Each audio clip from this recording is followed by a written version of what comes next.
Market आपल्या चॅनलमध्ये तुम्हा सर्वांचे स्वागत आहे. पाहूयात आज जी काही साईडवेज एक्सपायरी झालेली आहे ना, त्यानंतर एक चांगली मुवमेंट मार्केटमध्ये येऊ शकते का, ते आपण या व्हिडिओमध्ये पाहणार आहे. तर त्या अगोदर आपण काल काय डिस्कशन केलं होतं, आजचं जे काही कामकाज झालेलं आहे ना, काल जे डिस्कशन केलं होतं त्या दोन लेवल अगदी परफेक्टली वर्क झालेत. फक्त प्रॉब्लेम काय आहे की तुम्हाला ऑप्शनमध्ये काहीही मिळालेलं नसेल. गेले एक थोडं 5 मिनिटात फक्त सांगतो तुम्हाला, गेले 8-10 दिवस काय झाले माहिती आहे का, कोणत्याही ऑप्शन बायरला प्रॉफिट नाही आहे. अगदी बोटावर मोजणे इतके लोक आहेत ज्यांना ऑप्शन बाईंगमध्ये, खास करून मी बाईंगचं सांगतो, बाईंगमध्ये गेल्या 8-10 दिवसामध्ये प्रॉफिट आहे. काय होतं आहे, मार्केटची मुवमेंटच नाही आहे. तुम्ही अगदी पाहिलं ना, आपण एक आवरली कॅन्डल जरी प्लेस केली तरी तुमच्या लक्षात येईल काय होतं आहे. गेल्या 8-10 दिवसापासून मार्केटमध्ये काहीही होत नाही आहे. एखादा शार्प मूव येतो आहे का, ही जी मुवमेंट झाली ना, ही मुवमेंट समजायच्या आतमध्येच झालेली होती, म्हणजे त्याच्यामध्ये काही नव्हतं. आणि त्याच्यानंतर अगदी एका रेंजमध्येच फसल्यासारखं मार्केट आहे. आणि मुवमेंट होती आहे ज्या दिवशी त्या दिवशी आपल्याला विक्स कमी होताना पाहायला मिळतो आहे, ऑप्शनमध्ये मुवमेंट येत नाही आहे. आणि त्यामुळे काय झालं, ऑप्शन बायर बऱ्याचशा प्रमाणामध्ये फ्रस्ट्रेट झालेले आता सध्याला पाहायला मिळत आहेत. आणि सिच्युएशनसुद्धा तशीच आहे, असं नाही आहे की खूप चांगली सिच्युएशन आहे. आजचंच जर उदाहरण घ्यायचं झालं, आपण काल ज्या लेवल डिस्कस केलं त्या डाऊनसाईडची लेवल होती आपली 730च्या आसपास, 738 लो पहिल्या कॅन्डलचा. त्यानंतर एक शार्प मुवमेंट, एक अतिशय शार्प. पण काय झालं, ही मुवमेंट जरी शार्प असली ना तरी कोणताही सेटअप बनला नाही. म्हणजे तुम्हाला एंट्रीसाठी काहीही सेटअप बनला नाही. तुम्ही एंट्री अपेक्षित कुठे करू शकला असता, इथे. पण तोपर्यंत काय झालं, रेजिस्टन्स जवळ पोहोचलेलं होतं. आपण 860 हा रेजिस्टन्स होता. आणि इथे एक परफेक्ट शूटिंग स्टार, तुम्ही इथे जरी सकाळी पोझिशन बनवली असेल ना, तरी अगदी दिवसभरामध्ये ही जी मुवमेंट आहे किंवा ही जी मुवमेंट आहे, याच्यामध्ये तुमचा ऑप्शन हार्डली एखादी 2 वेळा तुमच्या बाईंग प्राईसपेक्षा वरती गेलेला आपल्याला पाहायला मिळणार असणार. हा, या मुवमेंटला तुम्ही जर ऑप्शन पाहिले अगदी ॲट द मनीचे किंवा इन द मनीचे, तर इथे एक मूव आला, फास्ट मूव आला.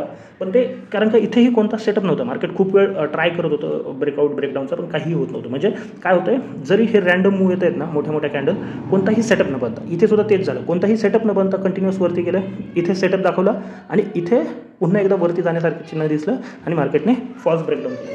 म्हणजे हे होतं आहे गेल्या काही दिवसापासून आपण जे पाहतोय ना, तर या पद्धतीची मूव्हमेंट आपण मार्केटमध्ये पाहतोय. त्याच्यामुळे जास्त खचून जाण्याचं किंवा नाराज होण्याची काही आवश्यकता नाही आहे. प्रत्येकाला जर असं वाटत असेल की मला लॉसेस होतो, फक्त काय करा, या सिच्युएशनमध्ये तुम्ही तुमच्या क्वांटिटी ज्या आहेत ना त्या कमी करू शकता.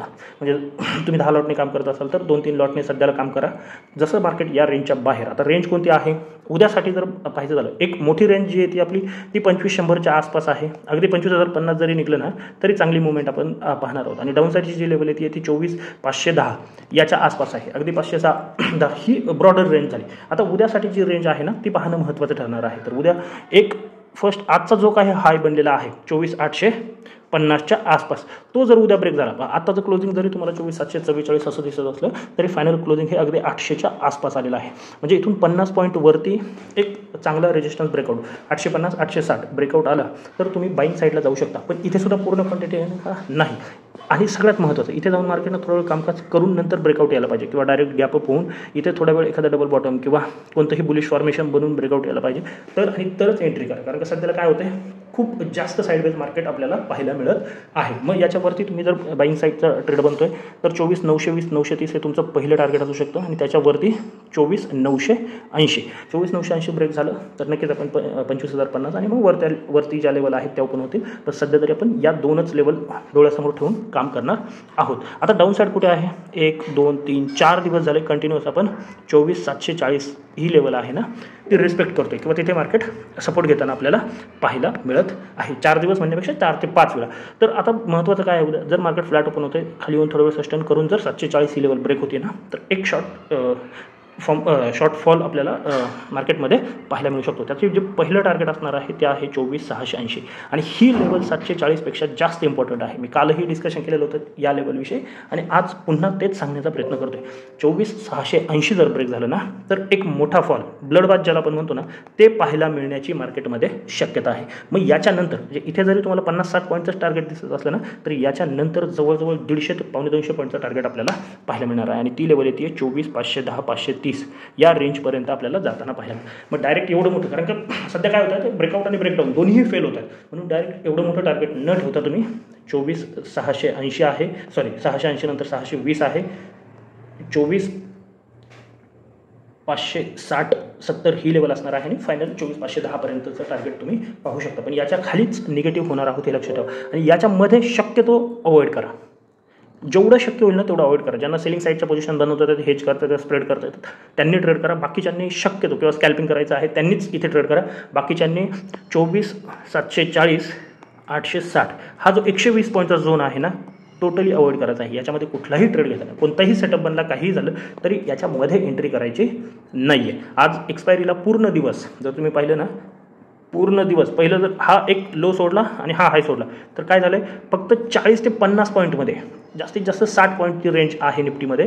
त्या 60 पॉईंटमध्ये पूर्ण दिवस घालवलेला आहे. आणि याच्यामध्ये काय होतं, बरेच वेळा इथे सेटअप बनला आपल्याला वाटतं बाईंग करावं, इथे सेटअप बनला आपल्याला वाटतं बाईंग करावं, इथे सेटअप बनला आपल्याला वाटतं पुट साईडचा ट्रेड घ्यावा. प्रॉब्लेम काय होतोय, सेटअप बनतोय, ट्रेड बनतोय, पण ऑप्शनमध्ये जी मुवमेंट पाहिजे किंवा जो स्पाईक यायला पाहिजे ॲटलिस्ट एक्सपायरीला तो आपल्याला येताना पाहायला मिळत नाही. आणि स्पाईक अचानक येतोय, कधी म्हणजे अगदीच एकाच कॅन्डलमध्ये स्पाईक येतोय, नंतर कॅन्डल ग्रीन होतीये तरीही कॉलच्या प्राईस रिड्यूस होत जाताना आपल्याला पाहायला मिळतं. थोडं वेअर्ड बिहेव आहे हे. जे जुने आहेत म्हणजे ज्यांनी खूप दिवसापासून काम करत आहेत त्यांना हा अंदाज असेल, त्यांनी ऑलरेडी त्यांच्या क्वांटिटी कमी केलेल्या असतील किंवा ट्रेड कमी केलेले असतील, काहीतरी दोन्हीपैकी एक केलेलं असेल, मॅनेजमेंट केलेलं असेल. पण जे नवीन लोक आहेत ना त्यांना हे कन्फ्युजन आहे की हे का होतंय, असं कसं काय होतंय की खरं तर व्होलॅटिलिटी वाढायला पाहिजे, विक्स वाढायला पाहिजे, युद्धजन्य परिस्थिती आहे वगैरे वगैरे. पण याचा थोडा वेगळा इम्पॅक्ट आपल्या मार्केटवरती पाहायला मिळतो. हे मी मागेही एक्सप्लेन केलेलं आहे. कारण आपलं मार्केट हे सगळ्यात अगोदर रिॲक्ट करतं आणि सर्वात अगोदर त्यामधून बाहेर पडतं. आता प्रॉब्लेम काय झाला, ऑलरेडी आपण रिॲक्ट करून बसलो आहे पण सिच्युएशन काहीही होत नाही आहे. म्हणजे सिच्युएशन क्लिअर डिरेक्शन नाही, एकतर डाऊनसाईड किंवा अपसाईड कोणतंही क्लिअर नाही. म्हणजे अमेरिका ना युद्धामध्ये येतं आहे ना यांचं युद्ध थांबतं आहे. आता थोडं ते वाढायला लागलेलं आहे आणि जर ते वाढलं तर मग आपण डाऊन साईड पाहू शकतो.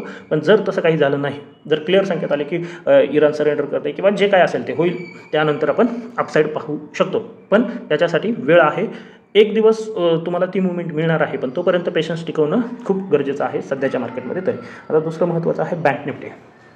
बँक निफ्टी स्लाइटली खाली चाललेली आपल्याला पाहायला मिळते. निफ्टीपेक्षा थोडं हळूहळू खाली जाताना आपल्याला पाहायला मिळते. निफ्टीमध्ये तरी येतं आहे पण बँक निफ्टीमध्ये नाही. त्यात कसं झालं, आता जो आठवडा सुरू होईल ना तो मंथली एक्सपायरीचा आठवडा आहे. म्हणजे या आठवड्याच्या शेवटी आपल्याला बँक निफ्टीची सुद्धा एक्सपायरी पाहायची आहे. मग बँक निफ्टी जी इम्पॉर्टंट लेवल होती ना ती ब्रेक करून किंवा त्या लेवलच्या आसपासच आपल्याला बंद होताना पाहायला मिळालेली आहे. ती आहे 55,500. मग उद्यासाठी ही लेवल 2-3 वेळा टेस्ट होताना आपल्याला पाहायला मिळाली आहे. त्याच्या खाली आता ट्रेड करत आहे सध्या. मग उद्या आपण कशा पद्धतीने बँक निफ्टीला टॅकल करू शकतो, तर महत्त्वाचं काय आहे बँक निफ्टीसाठी उद्या, तर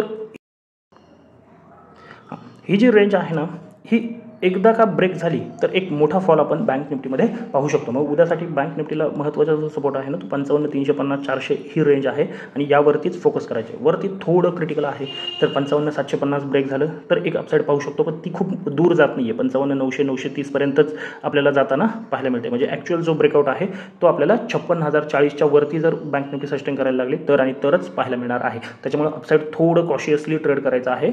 400-500 पॉईंट आहेत ते गेल्याच्या नंतरच एक चांगली अपसाईड पाहायला मिळणार आहे. डाऊन साईड मात्र 55,350-400 ब्रेक झालं तर एक शार्प कट आपल्याला बँक निफ्टीमध्ये पाहायला मिळू शकतो. ज्याचं पहिलं टार्गेट हे 55,050 असू शकतं. त्यानंतर 54,800 आहे आणि 54,500पर्यंतचा प्रवास आपण बँक निफ्टीमध्ये पाहू शकतो. ही सिच्युएशन असेल जर याच्यामध्ये राहते मार्केट ना तर शक्यतो अवॉइड करायचं आहे. कोणतेही म्हणते निफ्टी असू द्यात, बँक निफ्टी असू द्यात. आणि सगळ्यात महत्त्वाचं क्वांटिटी सध्या थोड्या कमी ठेवायची आहे. जर ही माहिती आवडली असेल तर नक्की आपल्या चॅनलला सबस्क्राईब करून व्हिडिओला सुद्धा लाईक करून घ्या. तर आजच्यासाठी एवढंच. धन्यवाद. जय हिंद, जय महाराष्ट्र, कीप ट्रेडिंग.